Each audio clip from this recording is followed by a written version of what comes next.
it is the first historic auction of 2022. We are at Ascot Racecourse, where horsepower usually comes with 4 legs, but we are talking about those in a car, and we have got more than 160 cars up for auction on Saturday. I have been around to have a look at a few, as has auction expert Mathew Priddy and YouTuber Tom Exton, and this is what we found. What were you up to in 1989? Perhaps you were a teenager lusting after this. It is the Ford Fiesta XR2, the hottest Fiesta of its time, and it was rally inspired. It's got a 1.6 litre engine. 0 to 60 happened in 9.3 seconds, and top speed was 105 miles an hour. Now, those figures don't seem massively impressive by today's standards, but this really was every boy and girl racer's dream. This particular one was made in 1989, and it has been reconditioned to a very good standard to include the silver paint job, as you can see, the iconic pepper pot alloys and a grey cloth interior. Mileage is almost 142,000 miles, and its estimate at this auction is between £13,000 and £16,000, and I want it. How about this? It is a rare 11-window microbus, a 1964 VW Splitscreen Camper, and it is in excellent condition. It spent much of its life with one owner in America, and then in 2010 it came to the UK, where it was given a new lease of life. It's got a 1.6 litre engine, and it has taken its occupants on many road trips, including to and from Goodwood, and it is ripe and ready for more adventures. The odometer shows just over 20,000 miles, and its estimate is between £32,000 and £37,000. This is an 86-inch Landy, a desirable Series 1, and it was originally registered on the first day of 1954.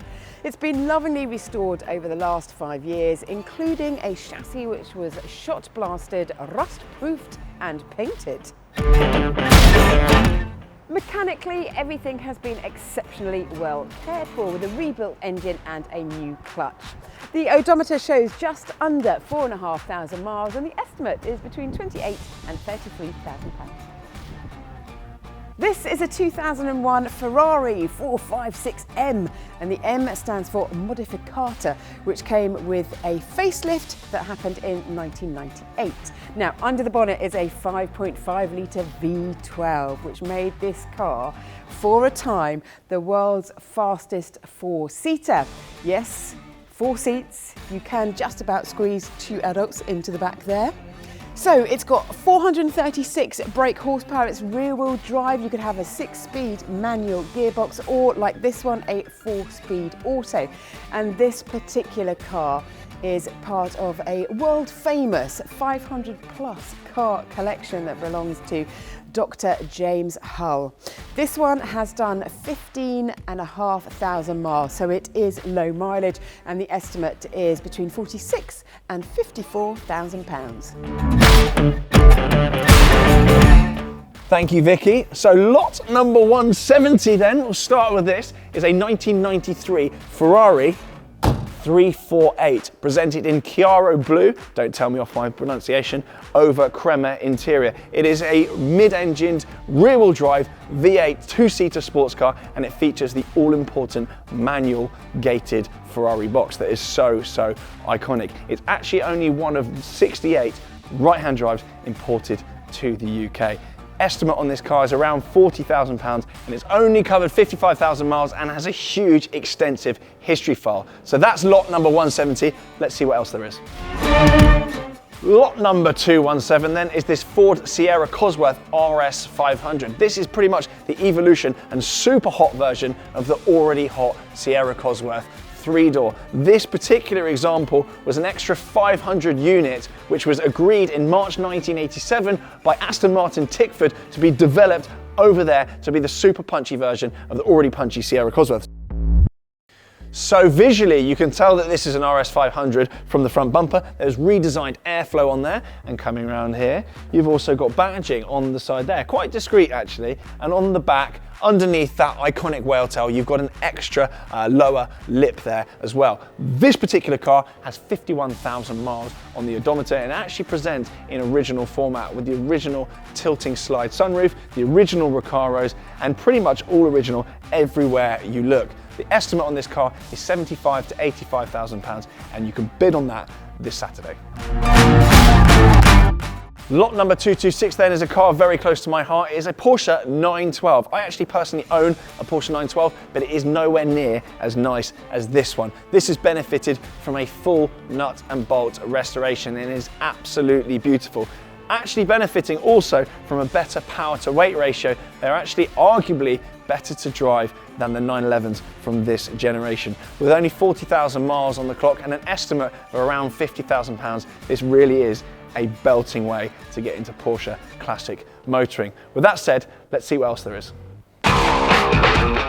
Lot number 199 is again a car with a bit of a personal link to myself. I personally got a modern Lister, which I collected the other day. This is a Jaguar Lister XJ12. Now this car, back brand new in 1993, had £69,000 worth of modifications done to the already brand new XJ12, which was not a car that needed anything adding to it.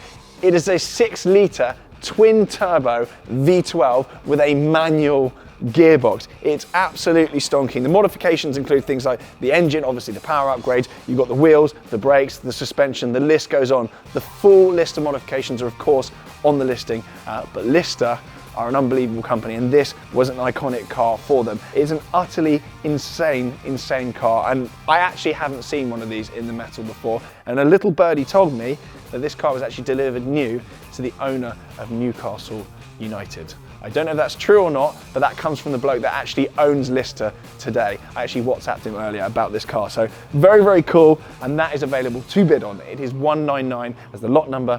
Good luck with that.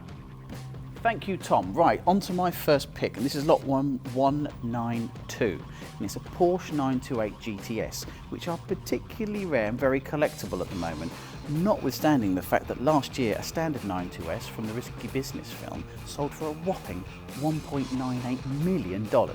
So this particular example was delivered new to the Brunei royal family. It's one of a pair at this auction, and this one has a staggering 4,400 miles on the clock.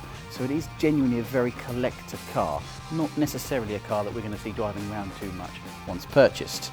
Now this particular example is £47,000 to £56,000. It seems like good value to me. These cars are really great drivers' cars. They were the first front-engine Porsches and a bit of a favourite of mine, and with the provenance and the recent prices, it's probably a very good pick come Saturday. So next up, lot 242, and this is 1930s Art Deco at its best. It's a Nash R Coupe, absolutely stunning. Multiple concourse winners, originally restored in Australia before being brought over to the UK by a prominent collector. It is absolutely gorgeous, but you must see something around the back here. Estimate 34 to 38. Not only does it come with this fabulous set of 1930s memorabilia, including record player, it has one of my favourite features of all period cars, and that is a dicky seat in the back. The reason is I can put my children in here, I can sit in the front, wind up the windows and leave them be. Doesn't matter how much noise they make, I can't hear them. But look how fantastic that is. Right, this one a real head turner, lot 211, the Fiat 600D or Multipla. Now these things were groundbreaking when they were new. Main reason being what Fiat did was they popped the engine to the back and then moved the front seats over the front wheels. That enabled them to get 3 sets of seats in something that is absolutely tiny. Now the owner of this brilliantly lives on the Isle of Wight, uses it to cart his friends around to the restaurants and bars. So it's actually in very good use, but it's fully nut and bolt restored. It is absolutely stunning. £19,000 to £25,000 estimate. I think it's worth that all day long. Not only would it be great fun to own, great fun to drive, it's absolutely stunning, and it's definitely one of my star picks.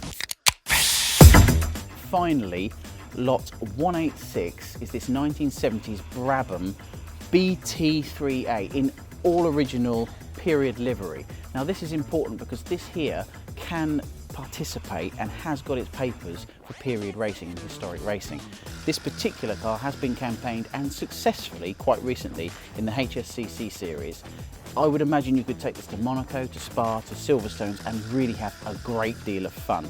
It's currently on its wet weathers, it's got a set of slicks, it's definitely worth the investment in my mind. I really would love to take this for a spin. The owner might not quite agree, but ultimately 65 to £75,000 gets you probably more fun than you could ever imagine, and eligibility up until 2030 with its papers to race in all those historic series. This thing will go like a rocket. Well, to see all of those cars and many more, please do come along to Ascot. We have some open days ahead of the auction, and they are Wednesday, Thursday and Friday of this week. The doors open at 9 AM until 5 PM. And then of course the auction itself is on Saturday, and that starts at 9:30 AM. I shall be doing some of the auctioneering and putting the hammer down. You do need to register if you want to bid, and you can do that when you're here, or you can do it online at historics.co.uk. And there's also a YouTube channel if you would like some visual pleasure. Now then, that's it from me. I hope to see you on Saturday or throughout the week. Until then, bye.